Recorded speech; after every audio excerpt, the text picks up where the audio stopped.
Il y a 20 ans, jour pour jour, le monde entier apprend que l'hôpital Édouard Herriot de Lyon a réussi une première médicale incroyable. Un homme vient d'être greffé des deux mains, les mains d'un donneur. Bonjour à vous, Emmanuel Morelon. Bonjour monsieur. Vous êtes aujourd'hui le chef du service qui a réussi cet exploit, le service de transplantation de néphrologie et d'immunologie. Vous, à l'époque, vous n'étiez pas là. Mais dites-moi ce que vous aviez ressenti, comment vous avez réagi ce 13 janvier 2000 quand vous avez appris la nouvelle. À l'époque, j'étais à Paris comme médecin impliqué dans les transplantations. Pour moi, ça paraissait bizarre et surréaliste. J'avais pas compris qu'en fait, greffer des mains, c'était traiter des handicaps très sévères. Et en tant que néphrologue, on n'est pas tellement en fait au courant de ce que c'est qu'un amputé bilatéral des mains. Et j'avais pas intégré la valeur de cette première mondiale. Pour vous, c'était quoi? C'était juste un exploit peut-être Pour moi, c'était un peu un exploit chirurgical et c'était une façon d'apporter peut-être un nouveau traitement, mais sans bien comprendre l'impact qu'il avait. Alors on va revoir tout ça si vous le voulez bien en images. Le receveur est un homme amputé des deux mains suite à un accident. Il s'appelle Denis Châtelier et ce jour-là donc il rentre dans l'histoire de la médecine. Valérie Benet. Les bras encore plâtrés et bandés, mais déjà levés en signe de victoire.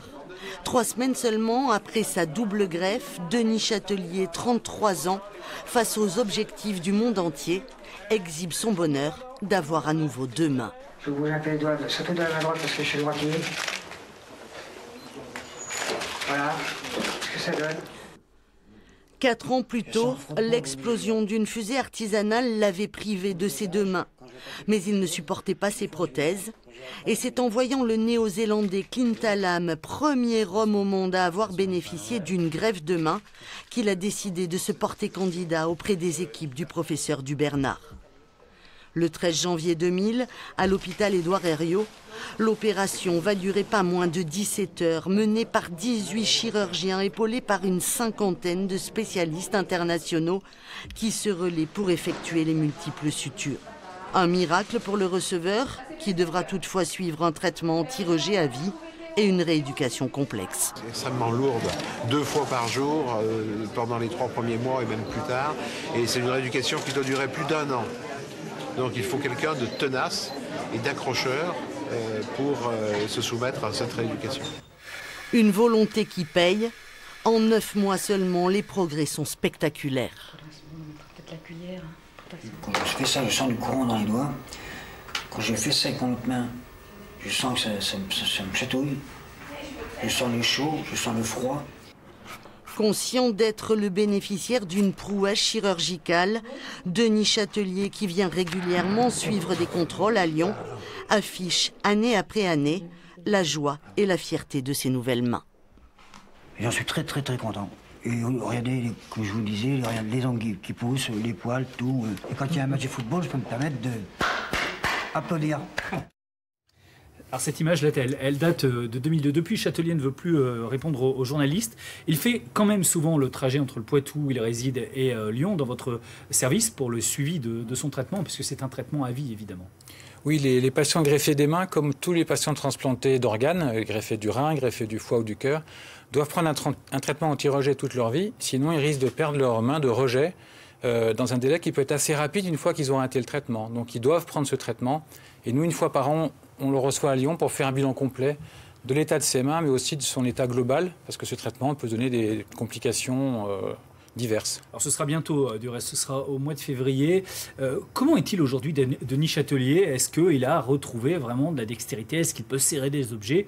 Est-ce que donc cette double allogreffe qui a maintenant 20 ans, vous la considérez comme une vraie réussite? Lui, il a des résultats qui sont exceptionnels. En fait, il sert normalement de ses mains.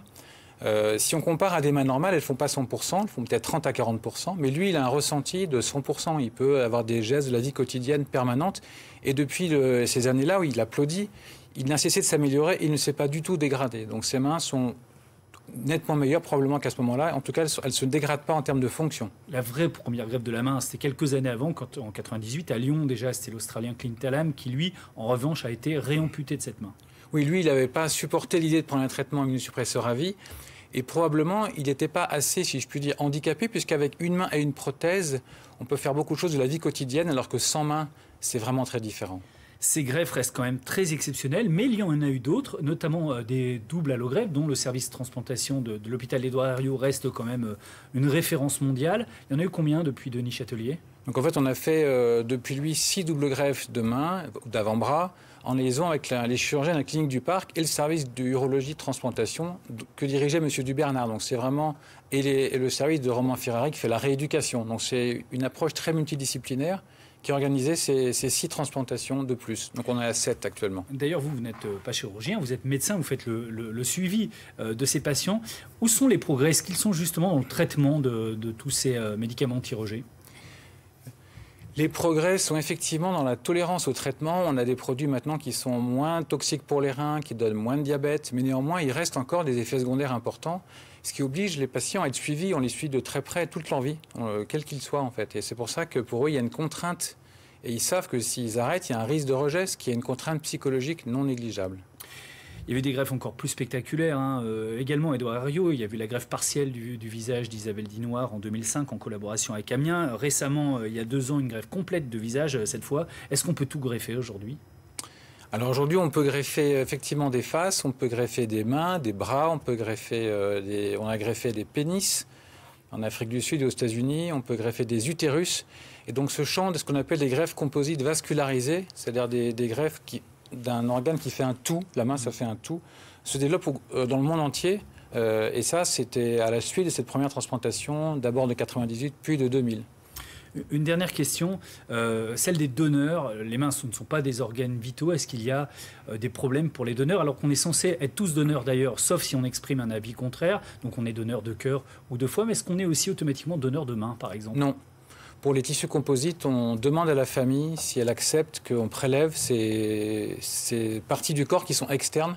Et par ailleurs, on met des prothèses. Et quand on fait une greffe de visage, on fait un masque qui totalement ressemble au visage du donneur avant de restituer le corps à la famille. Mais on doit demander à la famille si elle autorise ou pas le prélèvement. En un mot, il y a une nouvelle opération prévue bientôt? Il y a un patient qui attend des bras depuis plus de 3 ans maintenant, par manque de donneur justement. Et qui est donc lui est très handicapé parce qu'il est amputé au niveau des 2 bras et donc c'est un homme tronc. Mais merci beaucoup à vous, professeur Meurelon, d'être venu ce midi. Celui qui avait dirigé l'opération il y a 20 ans, le professeur Jean-Michel Dubernard, sera sur le plateau du 19-20 ce soir. Merci beaucoup.